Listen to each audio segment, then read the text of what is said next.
प्रश्न. छत्रपती संभाजी महाराज यांचे पूर्ण नाव काय? उत्तर. छत्रपती संभाजीराजे शिवाजीराजे भोसले. प्रश्न. छत्रपती संभाजी महाराजांचा जन्म कधी व कुठे झाला? उत्तर. छत्रपती संभाजी महाराजांचा जन्म 14 मे 1657 रोजी पुरंदर किल्ल्यावर झाला. प्रश्न. छत्रपती संभाजी महाराजांचा राज्याभिषेक कधी झाला?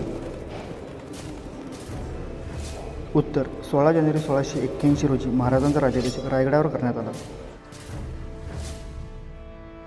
प्रश्न. छत्रपती संभाजी महाराजांचा मृत्यू कधी व कुठे झाला? उत्तर.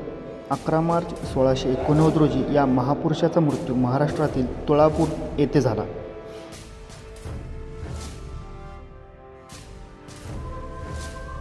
प्रश्न. छत्रपती संभाजी महाराजांची समाधी कुठे आहे? उत्तर. छत्रपती संभाजी महाराजांची समाधी महाराष्ट्रातील वडू बुद्रुक येथे आहे.